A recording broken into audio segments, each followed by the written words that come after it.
Assalamualaikum warahmatullahi wabarakatuh. Perkenalkan, nama saya Siska Andikasari dengan NIM 931212418.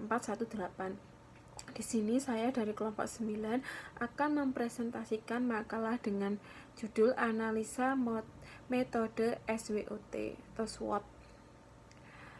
Saya akan memulai dari bab yang pertama, yaitu pengertian dari SWOT.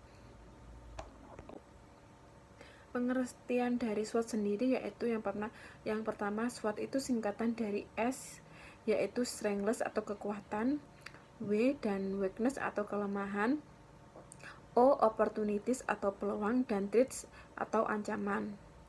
Di mana SWOT ini sebagai suatu model dalam menganalisis suatu organisasi yang berorientasi profit dan non-profit dengan tujuan utama untuk keadaan organisasi tersebut secara lebih komprehensif. Poin yang kedua yaitu cara melakukan analisis SWOT.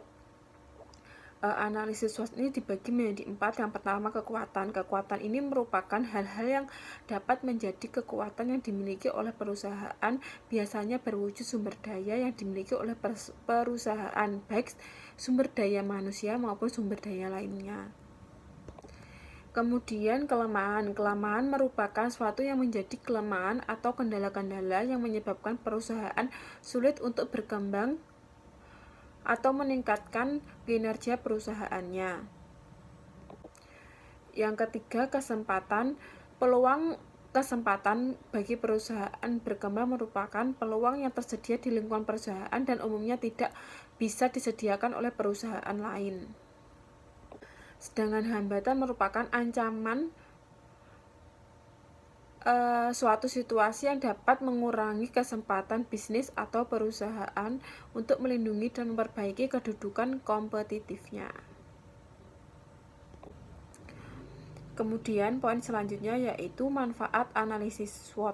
Manfaat atau kegunaan analisis SWOT yaitu yang pertama, mampu memberikan gambaran suatu organisasi dari 4 sudut dimensi yaitu strengths, weakness, opportunities, dan threats, sehingga pengambilan keputusan dapat melihat dari 4 dimensi ini secara lebih komprehensif. Yang kedua, dapat dijadikan sebagai tujuan pembuatan rencana keputusan jangka panjang.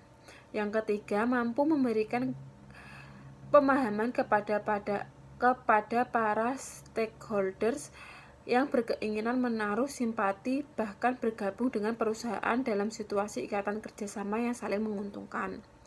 Yang terakhir yaitu dapat dijadikan penilaian rutin dalam melihat progres report dari setiap keputusan yang telah dibuat selama ini. Tujuan SWOT.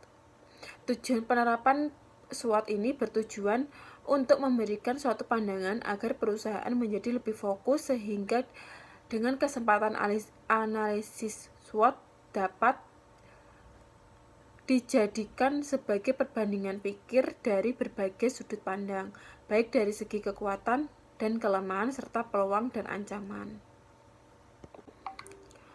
Poin yang terakhir yaitu faktor dari analisis SWOT. Yang pertama, faktor eksternal. Faktor eksternal ini merupakan faktor dari luar. Yang termasuk faktor dari luar yaitu opportunities dan threats, di mana faktor ini menyangkut dengan kondisi yang terjadi di luar perusahaan yang mempengaruhi dalam pembuatan keputusan perusahaan. Yang kedua yaitu faktor internal, yaitu dari dalam perusahaan itu sendiri, yaitu strength dan weakness. Cukup sekian presentasi dari saya. Apabila ada kurang lebihnya saya mohon maaf. Wassalamualaikum warahmatullahi wabarakatuh.